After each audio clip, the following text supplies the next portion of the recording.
Eu tenho, por exemplo, aquele caso de maio de 1986, que é a Noite Oficial dos OVNIs, e eu tenho até jornais... Por que é a Noite Oficial dos OVNIs? Vários avistamentos? Foram mais de 20 objetos voadores não identificados nos céus de São Paulo, São José dos Campos, Rio de Janeiro, e o brigadeiro Otávio Júlio Moreira Lima, da Força Aérea Brasileira, comunicou o José Sarney, o presidente, para que eles pudessem mandar aeronaves de interceptação, caça Mirage e F-5, para que interceptassem aquelas mais de 2 dezenas de OVNIs que estavam saturando os sistemas de radares, ou seja, foi detectado em 3 tipos diferentes de radares. E aí os pilotos decolaram.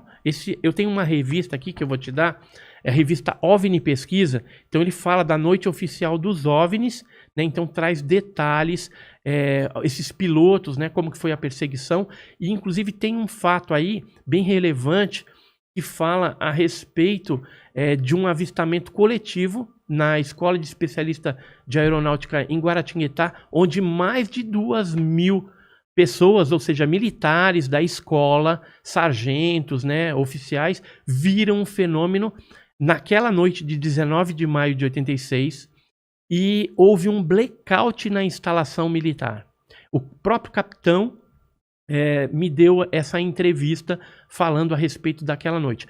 Os áudios das interceptações hoje estão no Arquivo Nacional, lá em Brasília, disponibilizados ao público. No meu canal, Enigmas e Mistérios, a gente tem também alguns áudios legendados para você entender um pouquinho mais sobre essa história. Por que é a noite oficial? Porque a aeronáutica reconheceu oficialmente o fenômeno, dando entrevistas coletivas para televisões, mídias importantes, como a TV Globo, o Fantástico, a Manchete na época, a Record, enfim. Houve uma divulgação bem interessante por parte desse caso, onde teve testemunhas de credibilidade, ou seja, pilotos, militares que viram os OVNIs, né? E ficou confirmado que se tratavam de objetos voadores não identificados. Inclusive o governo brasileiro comunicou o Departamento de Defesa norte-americano. Eu tenho um fax em inglês, né, onde eles falam, até dão detalhes ali, que o Osiris Silva, né, que era ex-presidente da Embraer, né, estava, parece, indo assumir a Petrobras ou a Embraer, não lembro, saindo de um para o outro. Ele, junto com o comandante Alcir, numa aeronave Xingu, observou em São José dos Campos o objeto, pediu até autorização para tentar interceptar. Foi um negócio impressionante, foi uma perseguição muito legal. Esse caso é tido como um dos principais da ufologia brasileira. Mas teve paralelo com... Essa noite oficial aconteceu em outros países também ou só aqui no Brasil?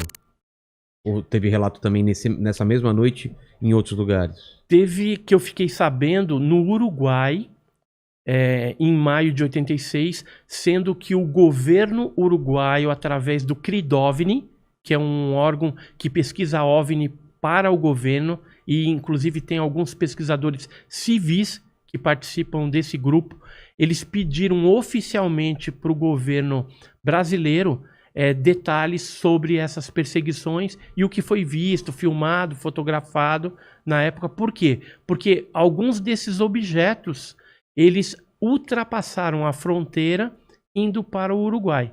Então eles tinham interesse de saber o que era aquilo.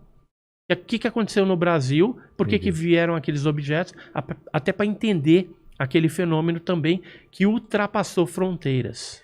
E esses relatos, as comunicações que você falou que foram traduzidas, por quê? Não eram pilotos brasileiros que estavam... Não, eu legendei para a pessoa entender. Ah, tá. E o que eles falavam nessas transmissões? O que era? Você vê o nervoso, né, dos pilotos chegando, tentando chegar próximo.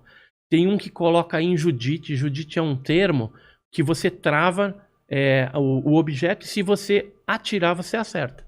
Só que no momento que ele estava ali travado no radar e tudo mais interno, e não deu nem tempo dele pedir autorização para atirar ou não, porque o objeto parece que percebeu e saiu em desabalada carreira, Mach 15.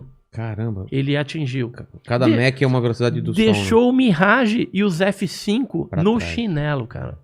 Foram embora. Caramba. E o interessante é que, assim, isso foi 19 para 20 de maio. E foi uma nave que veio, despejou isso aí tudo. E no dia 29 de maio, né, foram 10 Despejou dias. isso daí tudo, vários objetos? Vários tá falando? objetos, né? Tipo uma nave mãe. Desovou uma nave mãe, desovou os objetos, Tá. que foram para várias áreas do Brasil. No dia 29, voltou esse grande aparato, esse grande objeto voador não identificado e recolheu os objetos pequenos, né? O que aconteceu? Na torre de controle de São José dos Campos, eles detectaram novamente no dia 29 essa grande quantidade de plots, né, de objetos voadores que começaram a se dirigir para Santos, mais na parte ali oceânica, um pouquinho mais para dentro do mar, onde esses objetos iam sumindo dentro de uma formação bem alongada em forma de charuto, e aí depois o objeto foi embora. E aí acabou a noite oficial dos OVNIs, que durou 10 dias. Caramba.